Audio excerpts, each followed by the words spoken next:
Welcome to the Over 40 Alpha Podcast with your host, Funk Roberts. We are live, and welcome to the Over 40 Alpha Podcast. This is episode number 108, and I am your host, Funk Roberts.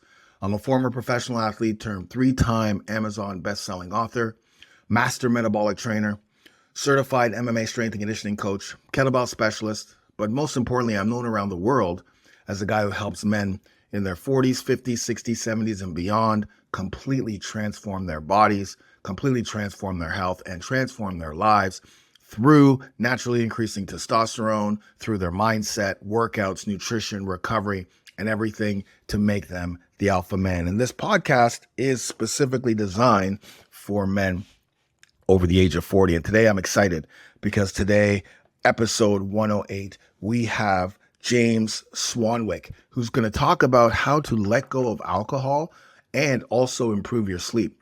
If you guys don't know who James Swanwick is, he's a former SportsCenter anchor on ESPN, and of course he's a sleep and alcohol expert. And not only the CEO and founder of Swanwick Sleep, but he also has another organization called Alcohol Free Lifestyle, which I really, really like. And we're going to talk about that today.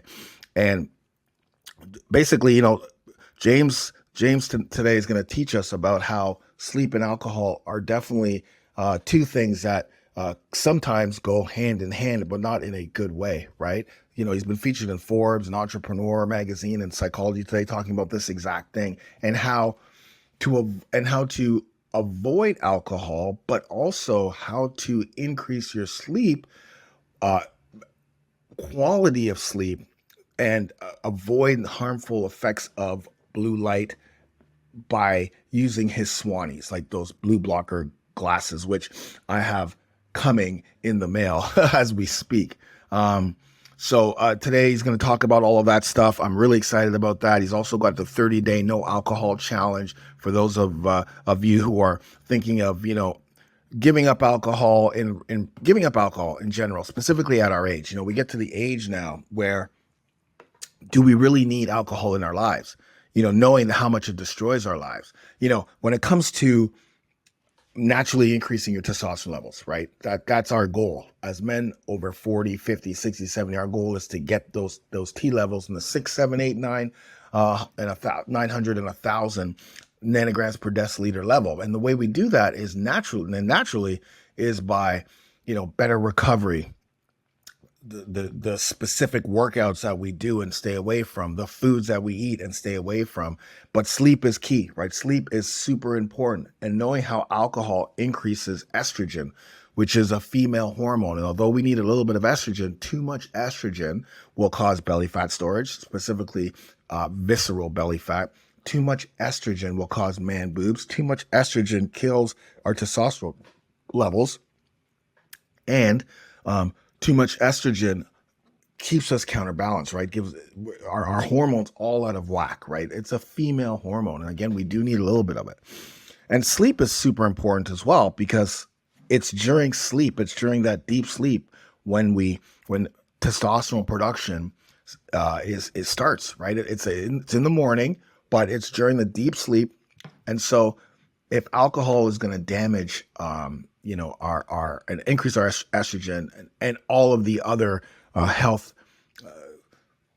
issues that come with drinking alcohol, and we need a lot of sleep, then we need to focus on those two things. Those are two things that are important for testosterone. The other thing that's important for testosterone, once you have everything in place, once you have your mindset right, where you're going to live a life where you're going to focus on your hormones, once you have your recovery in place, both sleep and recovery physically to keep chronic stress down.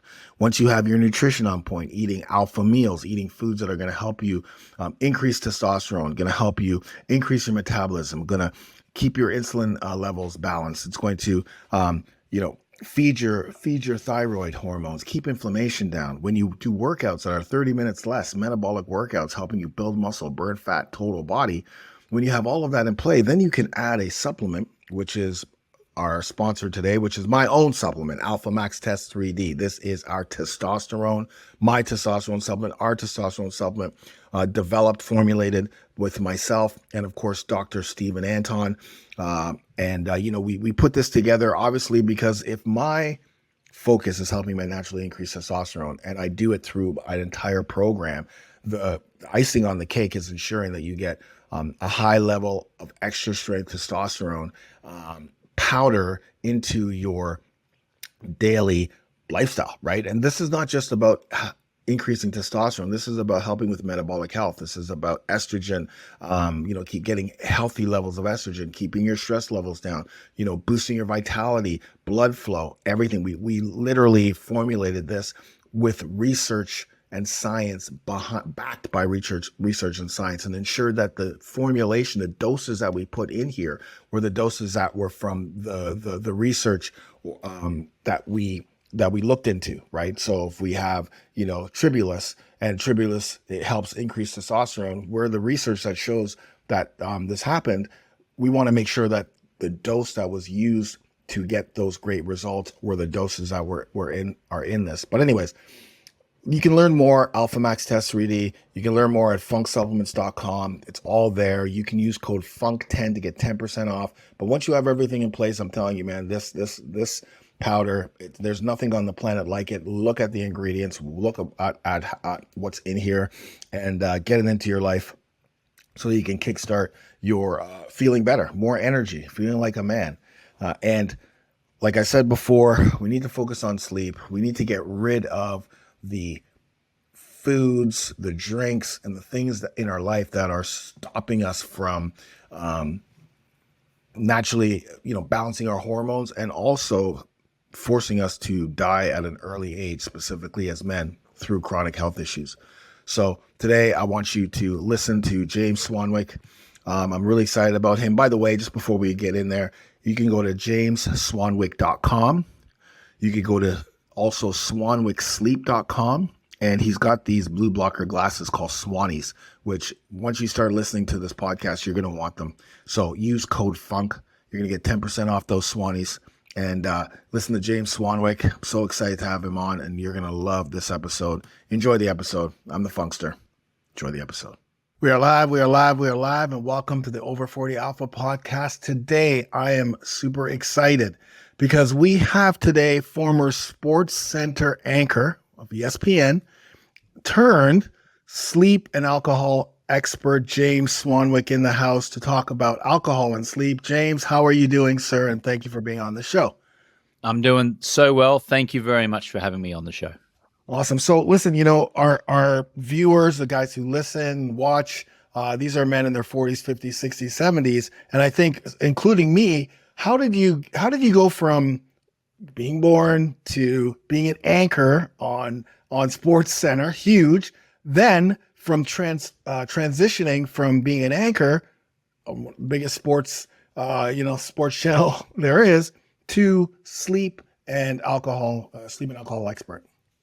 Well, I grew up in Australia. I'm a native Australian, and I was a socially acceptable drinker of alcohol. In that, I had 2 drinks a night, few drinks a night. I was rarely getting drunk, but my drinking habits were pretty consistent over 2 decades.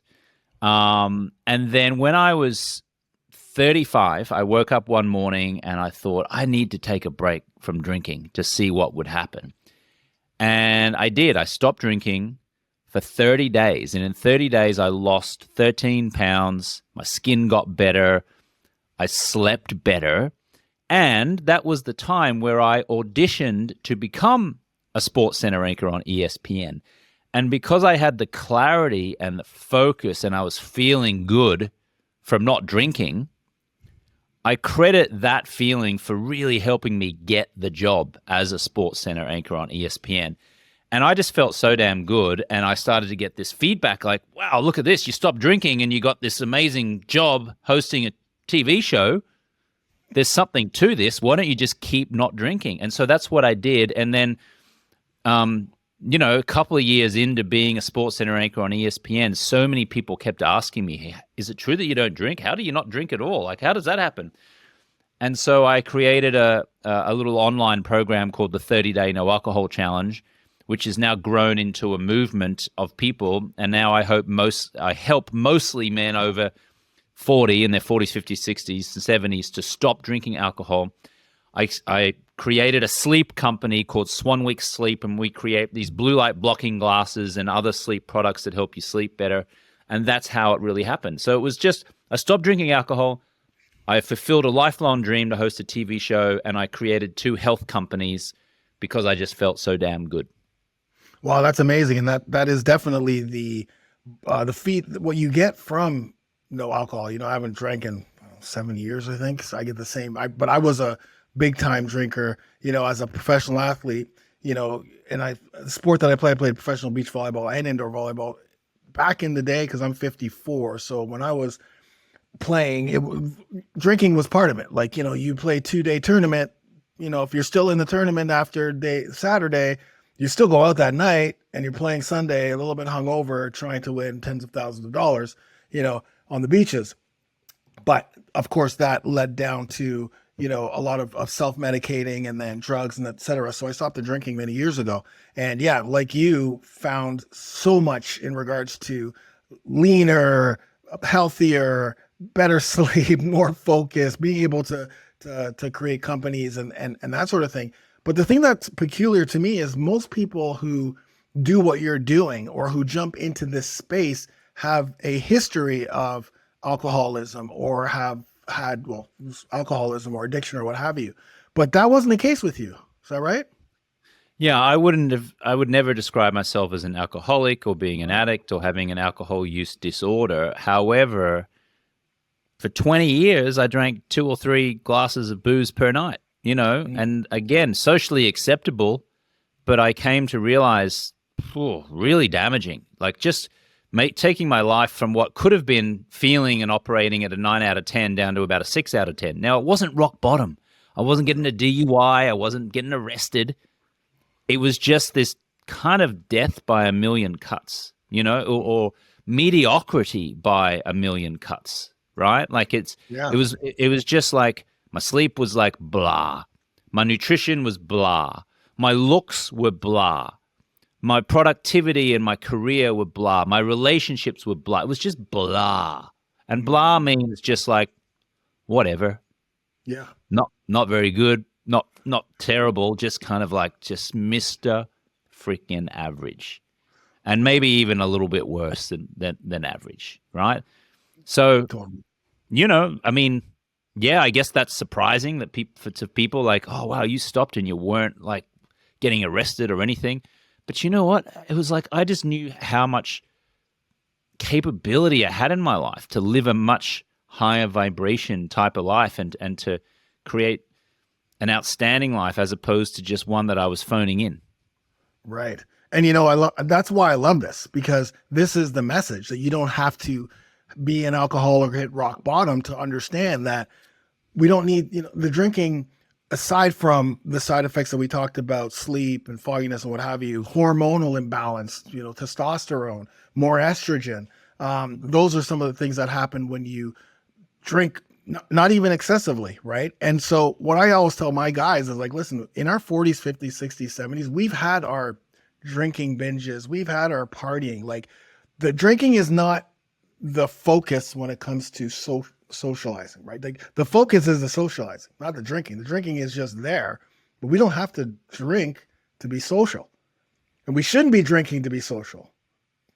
What do you think?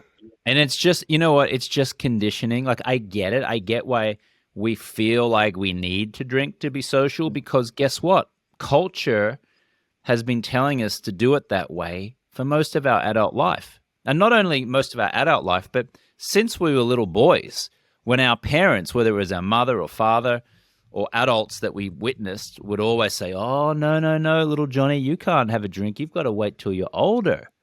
And so what is the parent or the adult doing in that instance? They're imprinting this idea in little Johnny's mind that drinking alcohol is a rite of passage, that one day they'll get to drink this attractively packaged poison and then somehow savor it, right? And somehow little Johnny's thinking, oh, one day when I'm grown up, I'll get to smile while drinking this poison. And so that's why, fast forward to today, people find it so challenging to grasp onto the idea that you can socialize and have fun and do business and celebrate without drinking alcohol, because alcohol has just always been present. But I can tell you, because I haven't drunk any amount of alcohol since 2010, and I coach high-performing men, executives, entrepreneurs, business owners, athletes, investors to stop drinking alcohol. And I can tell you that myself and all of our, successful clients are now doing multi-million-dollar deals alcohol-free. They're now going to the Super Bowl alcohol-free. They're now watching competitive and professional sports in the NBA finals and loving it and enjoying it alcohol-free. They're celebrating big achievements alcohol-free.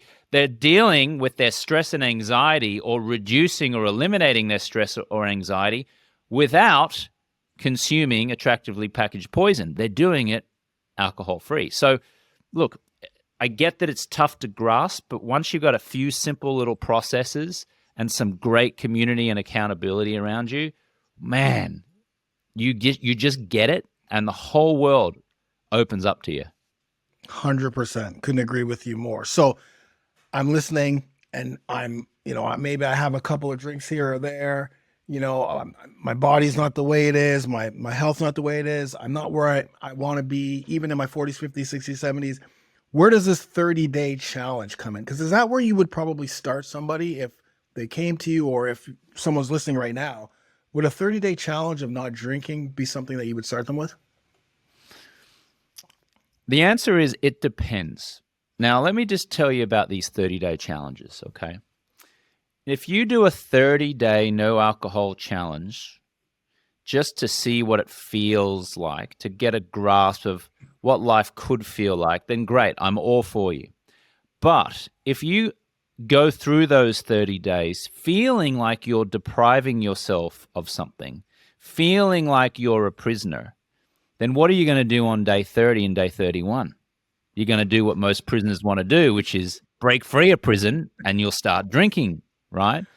Yeah. And in most cases, you'll end up drinking more than what you, or the same than as your drinking habits before you started the 30-day challenge. So I can tell you, while I love the mission of like Dry January and Sober October and Dry July, like I love those missions because it does have people really, in many cases for the first time, experience what an alcohol-free lifestyle can actually feel like.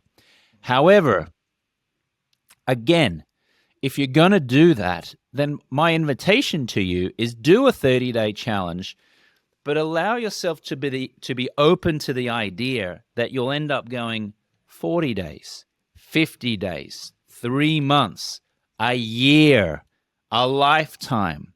Don't close that door, because if you're doing this and you're like, I can't wait to get to day 30 when I get to celebrate, then you just don't get it. You're still a prisoner, and you'll remain a prisoner for the rest of your life because you're unconsciously and consciously telling yourself that alcohol is desirable and fun and pleasurable. And you're also telling yourself that not drinking is hard and painful and requires focus and willpower, and it's deprivation, right? So that was a long-winded answer, but if I was to answer it succinctly, I would say for some people, doing a 30-day challenge is a great start, but do so being open to going much longer. And for others, I would definitely share that doing at least 90 consecutive days has been proven repeatedly in multiple studies, and certainly that's what we do in our Project 90 program, to really have a habitual change in people, to create a habitual change, to change someone's mindset where they no longer worship at the altar of alcohol, but rather love being alcohol-free and want to keep creating that year after year after year. I love it. 30 days will allow some people to understand, okay, this is what it feels like not to drink. But the 90 days is where the real rewiring comes in, because Yes. and the awakening, right? Because you start to see things differently, smell things differently. All of these like um, opportunities start to come, and you're starting to really understand. Oh, wait a minute, this is what it feels like to be around family without me being hammered, or without me trying to drink away the the feeling of what being with your family should be, by kind of numbing myself so that I can handle it. But instead, let's handle it. Let's get in there. Let's see why. Why do I actually numb myself? Why am I not just like enjoying it? Because yeah, so sure, Aunt Susie's a little cuckoo, but I now have the clarity to push Aunt Susie to the side and focus on the other people who I love to be with, right? And it's like it's incredible, because that 90-day, I believe, like you said, is really key, because you're going to see so health wise, and just lifestyle, and what you can do as a person, right? Specifically as we get older, because I always tell my guys, like, listen, man, we are the patriarchs of our family, whether we want to be or not. So like just because we age, like that's what happens. Because we age, when shit hits the fan in our 50s, 60s, 70s, 80s, what have you, everyone's coming to grandpa. Everyone's coming to dad. And if dad's drinking, or dad's out, someone's wedding getting hammered, and something happens, you're no good to anybody. You can't provide, you can't protect, you can't procreate. And so I love I love the 30-90. I love what you said about that. What are some of the negative effects of alcohol, though? What? I mean, I know what they are, but like, what are the negative effects of just Yeah. a couple of drinks a week? Yeah, well, I'll tell you this. There was a study that came out in 2022 on the effects of just one seemingly innocent drink per night, right? One. So think about that for one moment, okay? So if you're listening or watching, how much alcohol do you drink a week, right? Just get that number. Now, if you just have 7 standard drinks in a week, one seemingly innocent drink a night, according to this 2022 study, which looked at 35,000 British people over the age of 50, right? So this is the demographic of most of the listeners of this show, right? That was enough to destroy gray and white matter in the brain. The bumper sticker is 1 glass of alcohol a night causes brain degeneration. Now, you might say, that's not true. That's crazy. That can't be right. Well, it's not right if you only do it for a year or two, right? But over time, is it really going to have that many detrimental effects? Probably not massively. But if you're doing that, one drink a night only for 40 years, or for even the 20 years that you've been drinking so far, because most guys who are listening right now are over the age of 40, so that's at least 20 years of drinking, you've already done brain damage.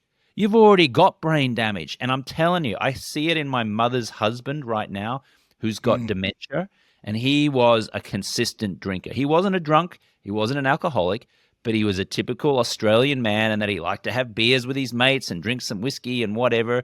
I never saw him drunk, but he's always drinking, every night, drinking something. He's got dementia. Now, can I definitively say it's because of the alcohol? No, I can't. I'm not a doctor, and I haven't been alive for most of his life, so I don't know. But I'm telling you, my suspicion, based on watching his habits, is that alcohol played either the part, like the majority part, or a considerable part. So for guys who think their drinking's no big deal and it's all right to just have a drink on occasion, add up how many drinks on occasion you're actually having.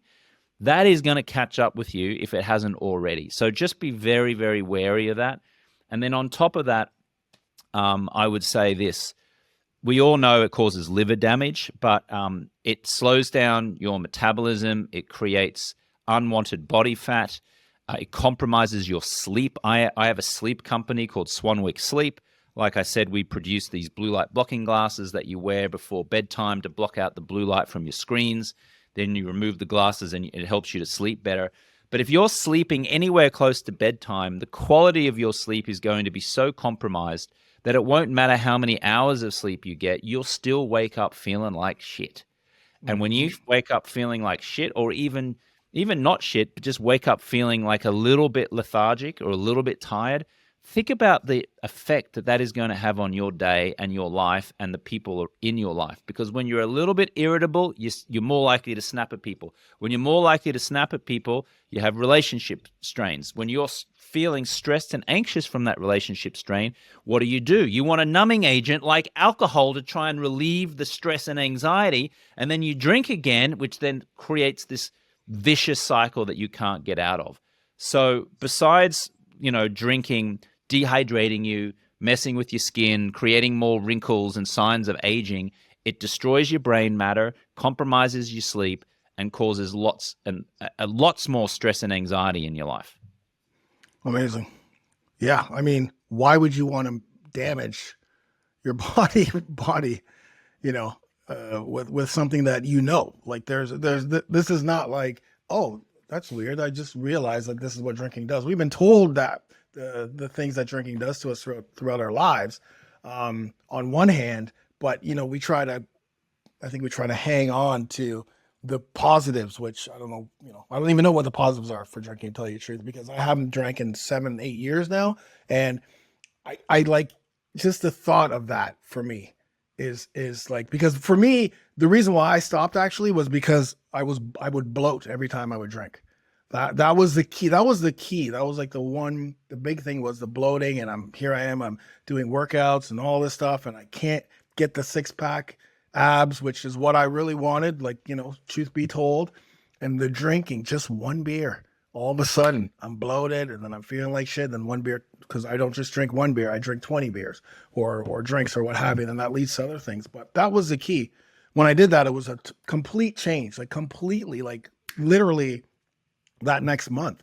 So if someone has been drinking for so long, if someone has been drinking for 20 years and they're like, all right, I'm ready to do this. I do see that there is no upside to alcohol, but I'm afraid, because what you just told me, James, is that my brain has been, is degenerating. If I quit now, how fast or will my health get better, and will my brain get better? Look, it happens fast. Just how fast depends on your age, how many years you've been drinking. I can't give you an answer for every single human being on the planet. What I would say is that the longer you go without alcohol, the more your brain can repair. I can say this anecdotally just for myself. And again, this isn't to speak for all human beings. Everyone's different. But I can say that it took about probably 2 years of being alcohol-free for me to just intuitively know. I didn't have any scientific evidence to back this up, but just intuitively know that the effects of my 20 years of drinking were now mostly, if not entirely, gone. I didn't feel that way after the first year or 18 months, but at 2 years, I kind of was like, I'm feeling pretty good. I got good clarity, a good focus. I'm sleeping well. My body is the way that nature intended it to be. My mindset's pretty good and sharp. I'm feeling pretty good here. So I'm not a doctor, right? So just don't believe what I say in terms of, these kind of things. But I can just share with you anecdotally. It was about 2 years until I felt intuitively like repaired from the 2 decades of drinking that had gone before me.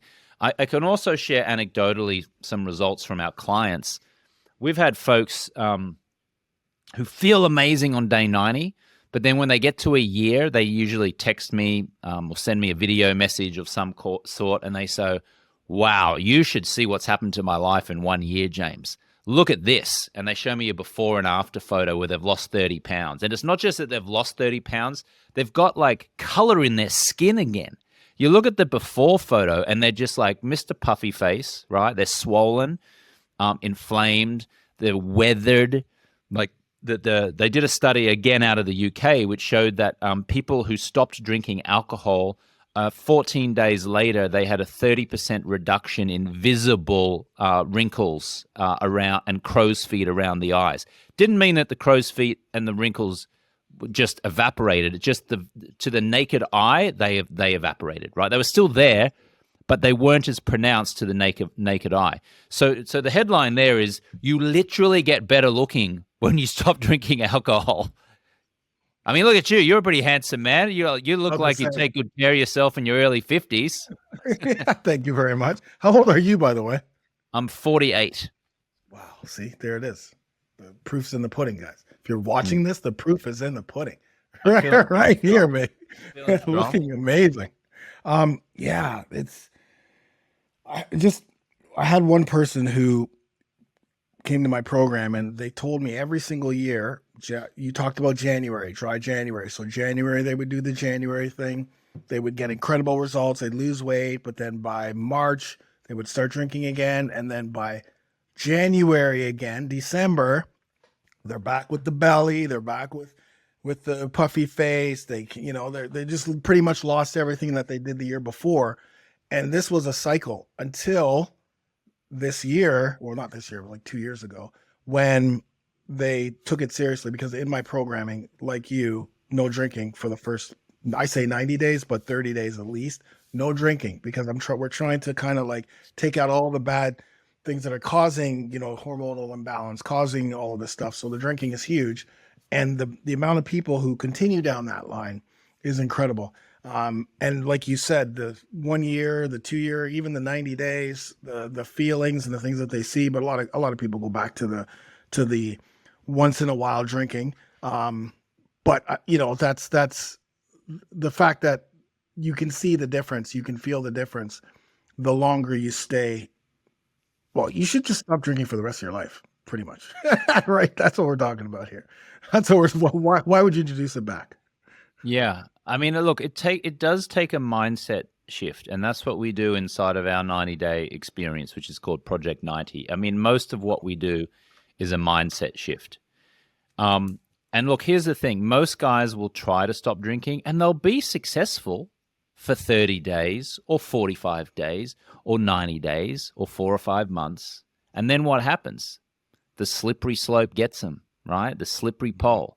And they find themselves right back at the beginning, drinking at the same level that they were drinking before they stopped. And this can go on for decades, where they stop for a while, then start again, stop for a while and start again. It's like this stop, start cycle. So here's the thing, right? In that situation, if you could have stopped drinking for the rest of your life, you would have. You haven't, so you can't. At least on your own, using willpower and motivation, right? Willpower and motivation has less than a 10% success rate. Studies have shown this. AA, Alcoholics Anonymous, has a 7% reported success rate, which means it has a 93% failure rate. These expensive rehabs that cost $50,000, $100,000, all that kind of stuff, less than a 10% success rate when you base success on being a year alcohol-free, right? By comparison, our 90-day process, and by extension, our year-long process, which we offer as program, has a 92% success rate.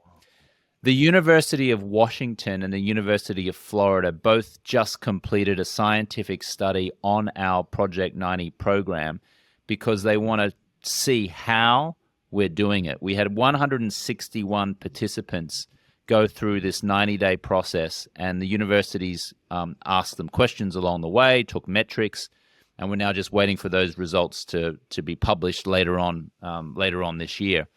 The reason why it's so successful is not because I'm presenting anything so remarkable and secret and like, that I'm trying to withhold from people, and that you've got to be in there to really know how it works. It's very, very simple. Here it is. You ready? It's making being alcohol-free fun. It's doing it in a group of like-minded people, right? So people that you can relate to. It's having community, so being around people who either also don't drink or don't need to socialize, right? It's having expert coaching, right? Someone who can identify your blind spot. And then candidly, it's having skin in the game. And the skin in the game might be paying money to do something like this, or it might be you got to pay a penalty if you drink. Like if you really hate Donald Trump And you could say, if I drink this year, I'm going to donate $10,000 to Donald Trump's re-election campaign. If you really freaking hate Joe Biden, then you can say, if I drink, I'm going to pay 10 grand to Joe Biden's re-election campaign, right? So whatever it is, so that's the skin in the game, right? So, but if you got those 5 pillars, fun, community, accountability, coaching, and skin in the game, you'll stop drinking. But most people are just trying to use willpower, motivation, and they're stuck on the hamster wheel. So true. So true. Love that. Community is huge. Community is huge, specifically for us guys. And I think that having that like-minded community of guys doing it together on the same journey, no judgment, because you're on the same journey. So no one's judging each other. Hey, we're all here, man. Or someone comes in day 1 and someone's all in day, 55 or 60. And they're like, hey, don't worry. I mean, I've gone through that. I've gone through the same things you are. So there's that like comparison and help and, the hope. Someone's coming in, they see, okay, if these guys can do it, shit, I can do it too. What are you guys doing that's working? And I love the fact that you have research behind it as well, because I love that. I love the fact that if you know something's working and you know that the system that you've put together or whatever it is that you put together works time and time again, let's figure out and really get to that next level of getting research on why is this working or whatever they can uncover to really solidify what you've got. Because yes, you have AA and yes, you have all of these other places that people will first go to. But when you have Project 90 there for you, I mean, man, it's right there. It's right in front of your face. You don't have to go to the basements in the church and sit down and, Well, that's the thing. Hey. Most people think that, right, about AA, and that's why no one wants to go. I'll tell you Totally. this, AA is absolutely free. It's free, right? Yeah. And it has a 93% failure rate. And you want to know why? In part, because it's free. There's no skin in the game. The other reason is, what's the community there? It's a community of people. You might be hanging out with a 17-year-old meth addict who's holding up gas stations. You can't relate to that person if you're listening to this show. You're a successful over 40 alpha man who cares about his health, cares about his family, cares about his finances, has for the most part got his shit together, but just wants to optimize and do better. You don't want to go to an AA meeting and be listening to stories about people who are holding up gas stations because of their alcohol consumption and waking up in a ditch and doing all these kind of terrible things that are you can't relate to them. That's why AA has a 93% failure rate. Guess what? AA ain't fun. It's not fun. That's why it has a 93% failure rate, right? And coaching, give me a break. Coaching is so ineffective. It's ridiculous. It's a bunch of people sitting around complaining about their life, lamenting the past, instead of having fun, focusing on the future, creating what they want in their life, instead of lamenting what they don't have or how they mess things up. That's why it's so ineffective. Why is our process so ineffective? Because we help entrepreneurs, executives, professionals, high achievers, like-minded people over the age of 40.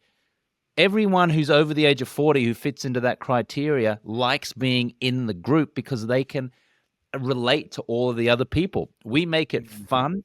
We absolutely insist you have skin in the game. We've got certified expert coaches. We've got the community and the accountability. That is it. Again, I don't want to go on about why ours is so terrific. More than I just want to highlight for people, if you're trying willpower and motivation, it's ineffective. If you try AA, statistically, it's ineffective. If you try an expensive rehab, again, you can't relate to the people. It's statistically ineffective. Do the effective way. Stop trying to make this willpower and motivation work. It ain't going to happen. And this is across the board for everything, by the way, everybody, because it's everything, right? It's everything. It's workouts, it's nutrition. It's everything. You can apply that to everything. Do the things that are effectively working on an ongoing basis, which brings me to sleep, because I'm sure a lot of your guys coming in, CEOs, entrepreneurs, high-level athletes, sleep sometimes is difficult because there's so much going on up here. There's so many things happening around them. There's so many things that they have to go to or what have you, that sleep for them, I'm sure, is something that's difficult, but sleep in general for men over 40 is difficult. And so first let's talk about alcohol and sleep, because, if someone comes to me and says, Funk, I'm having problems sleeping, and I'm trying the 6 to 9 hours. I'm trying this. I've got the Whoop. I've got my recovery every day. I'm trying to track, but I just can't. I'm like, I'm a night owl, or I'm like, all of the things that come through. And then you ask them, well, like, what's your nutrition like? Are you working out? Are you drinking? What is that relationship between alcohol and sleep? Let's start there. Let's just start there at that base, because to bridge that gap. You are literally better having alcohol for breakfast than you are anywhere close to bedtime. No shit, right? Let me explain. Totally. Yeah. You are literally better off drinking beer and whiskey with your cornflakes or your toast in the morning than you are anywhere close to bedtime, because the body, at least then, if you're drinking at breakfast time, has 16 hours to get to work processing, trying to get those damn toxins and poison out of your body. But guess what? When it comes to sleep, we don't want the body working. We want the body resting.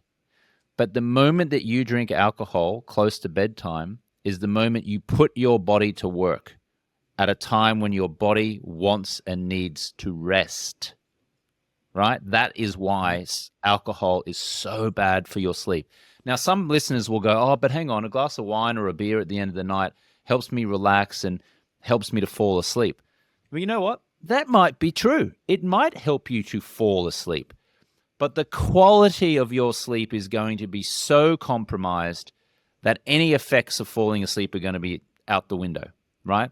Now, you may have noticed I'm wearing an Aura ring on my finger here. An Aura ring is something that tracks your sleep through the night. And it measures your deep sleep, your REM sleep, the duration of your sleep. Effectively, it monitors the duration and the quality of your sleep.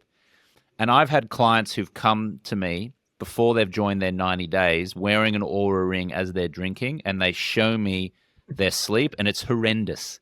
Compromised, poor, choppy.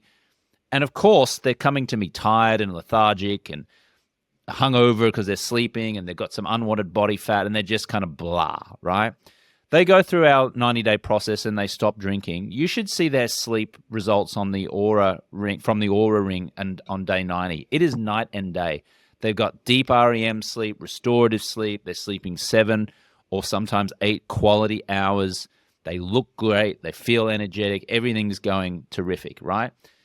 So alcohol is just a destroyer of sleep quality. It may not be a destroyer of sleep in terms of the duration, right? It might help you fall asleep, and you may still get 7 or 8 hours sleep, but the quality of that sleep is going to be so compromised if you drink anywhere close to bedtime. So this is not an invitation to start drinking for breakfast, by the way, but it is an invitation for you to consider just getting alcohol out of your life if sleep is one of, if not the most important priorities for you. Well, again, amazing. And I'm going to take it to an extreme, because for me, when I think of people who use alcohol to sleep, or who I went out last night and I came home and I was drunk, but then I got a lot of good sleep. I got up at like 1, going to sleep, because it's quality versus quantity. The quantity of shitty sleep is the same as me punching someone in the jaw and knocking them out and them being out. You're asleep, because that's something that we say, you're sleeping. I knocked you out, you're sleeping. But what do you think the quality of that on your brain is? What do you think the quality of that on your body is? Your body's just trying to get you back to waking up after being knocked out or black out or what have you. It's the same. I'm going to an extreme, but it's literally, when people say that that's what is happening, it's the same thing. Obviously the damage is different, but is it? I mean, I don't know. I don't I think mean, so. the bottom line is this, right? When you drink alcohol and then you go to sleep, your body is not resting, right? Your body, like if you're in the gym and you're working out and you're trying to either lose weight or put on muscle, whatever your goal is from going to the gym, you may as well just set fire to any results you would hope to get if you're coming back from the gym and knocking back 2 or 3 drinks, right? Because not only are you drinking unwanted calories, but you're compromising your sleep. Now, you might work out perfectly Monday through Friday, and then on Saturday go, it's fine, I'll have a few drinks. Well, guess what? Now your Saturday night is, if you're drinking on a Saturday night, is messed up. You sleep, you wake up on a Sunday, maybe you sleep in because you stayed up later on the Saturday night drinking, and now your circadian rhythm is all messed up, right? So now you wake up on Sunday and you're tired, and then you go to sleep on Sunday night, and now you wake up on Monday and you're tired because your body clock is all messed up from the Saturday night, right? So any way you look at it, because I already know what many listeners are thinking. They're thinking, oh, well, hang on, I just won't drink on Monday, Friday. I'll just have a couple drinks on special occasions. Oh, I'll just have a drink on a Sunday. I know, because everyone's trying to latch on to hang on to this damn attractive package poison. Whatever way you look at it, even if you drink one night a week, you're still destroying your sleep for the remainder of the week. Because if your circadian rhythm is messed up just one night, the amount of time and nights and days it takes for your circadian rhythm to get back on track, even if you're not drinking, is a lot, right? It's a lot. Yeah. So any way you look at it, it ain't good. No, and if you're let's to the gym guys, the guys who are building muscle, we know muscle doesn't get built in the gym. It's during recovery. It's 100% during sleep. That is exactly when the muscles recover, restore, get stronger. Your testosterone production happens in the morning during your deep sleep, when you need that deep sleep in order for your testosterone levels to start producing every morning. That's when it's supposed to be the highest. But if you're not getting that, then you're not getting anything. And plus, if you're adding alcohol to the mix, that just messes things up. But the sleep is so important. And losing weight, 100%. If you're not getting a lot of sleep, your cortisol levels are high. Cortisol causes body fat storage. It goes on. If you've been listening to the podcast or me, you know that I preach this all the time. But let's talk about the glasses, because how do these sleep glasses work?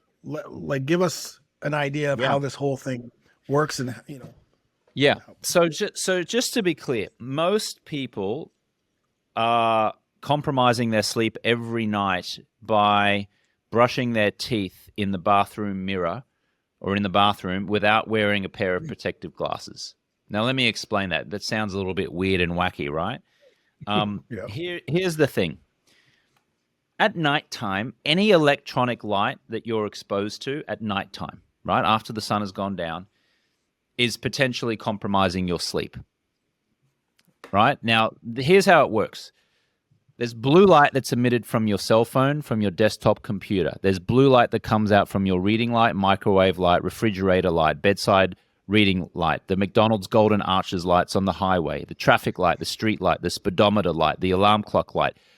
Light is everywhere. Artificial light. Anything that's not a natural flame like a candle, right? It's not just the blue light from your cell phone. It's not just the blue light from your TV screen or your desktop. It's everything else I just listed there, right?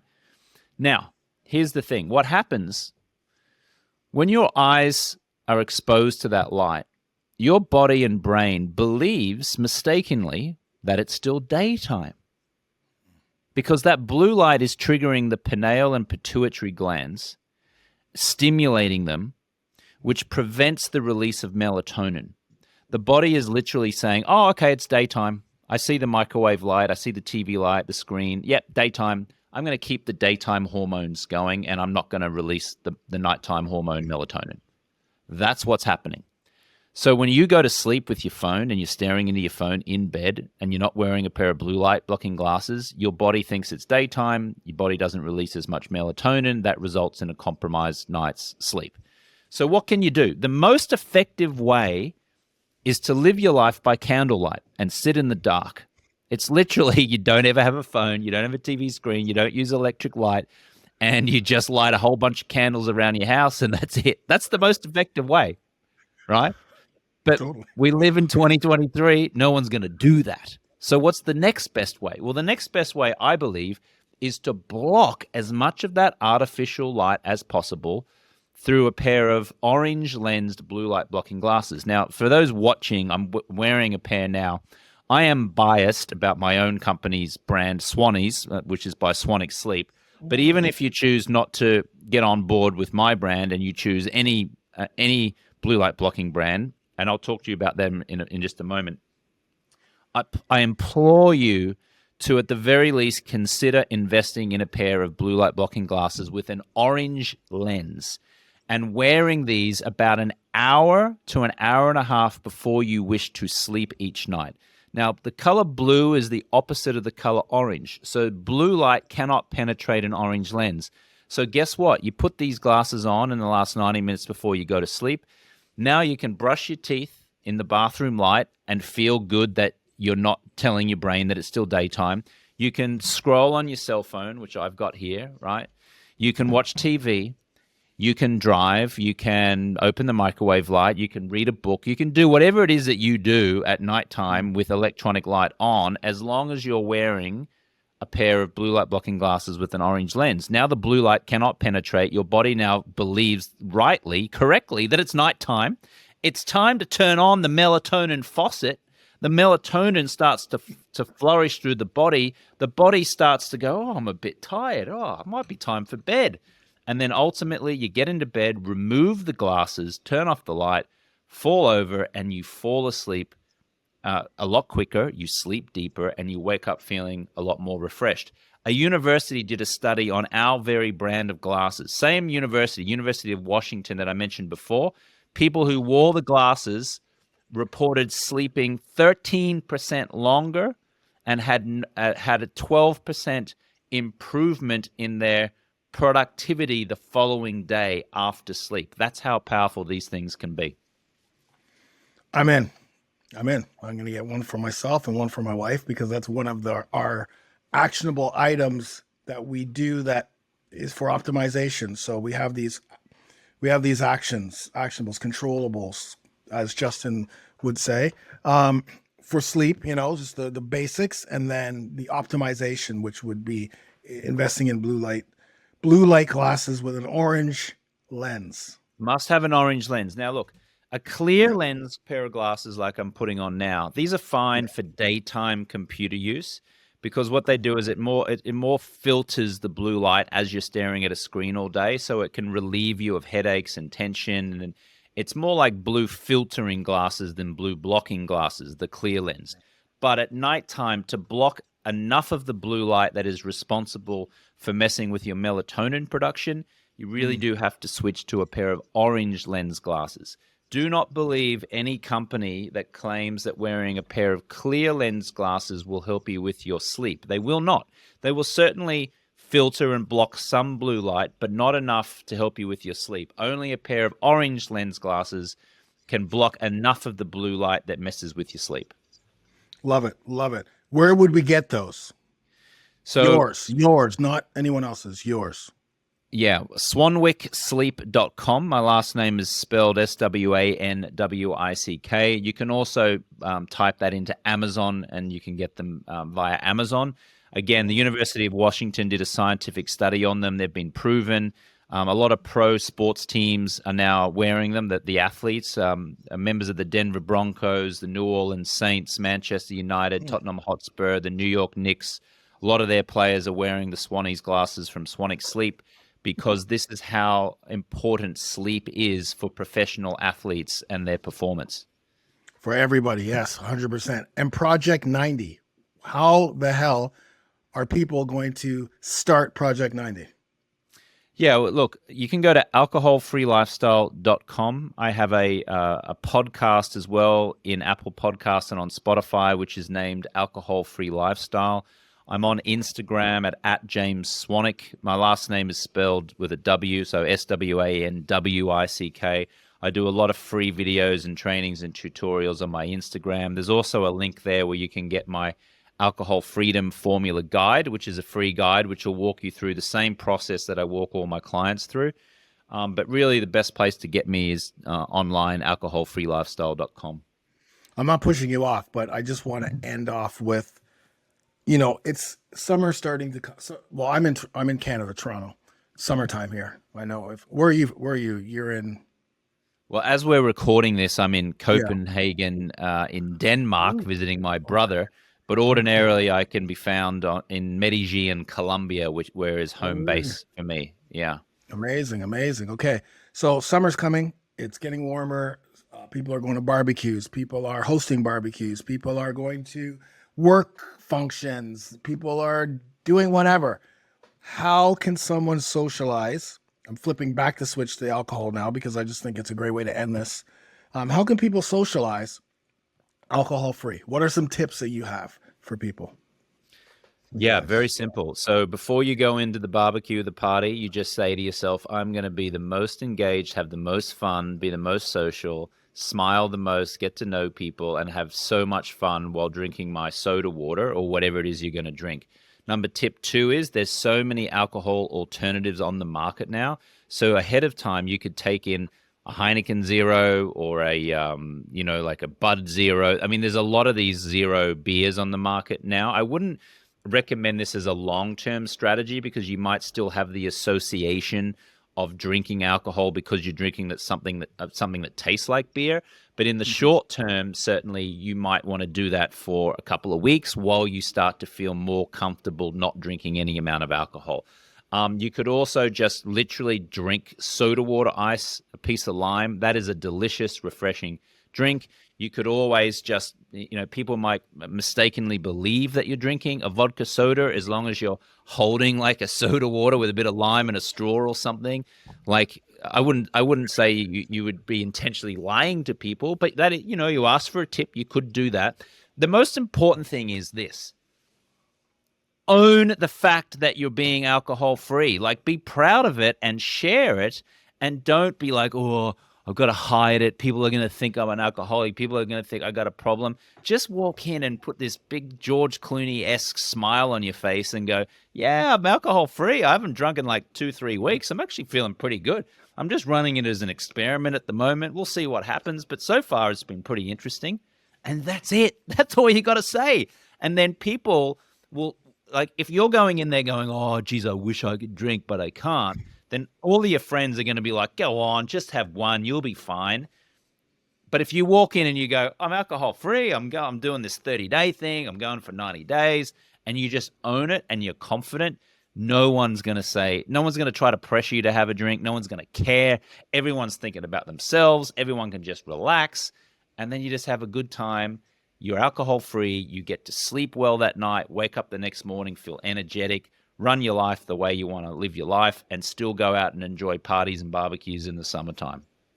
Yeah, incredible. And you have to give other people time. If you're someone who's have been drinking, like for me, when I stopped drinking, it took people a year to really believe that I wasn't drinking. So I understood that. I knew, oh yeah, no, I'm not drinking. You go to family, no, I'm not drinking. I'm just, I'm trying to I'm shredding. I would always tell them I'm shredding because that would be like, oh, okay, well, and then as it became more shredded, I would just show them the 6-pack. Like, you don't get these from that, right? It's like just kind of little funny little things, but it always would happen that people would always ask. And I would just say the same thing over and over again. I was just literally repeating, I said, no, I don't drink. No, I'm not drinking. No, I'm not drinking.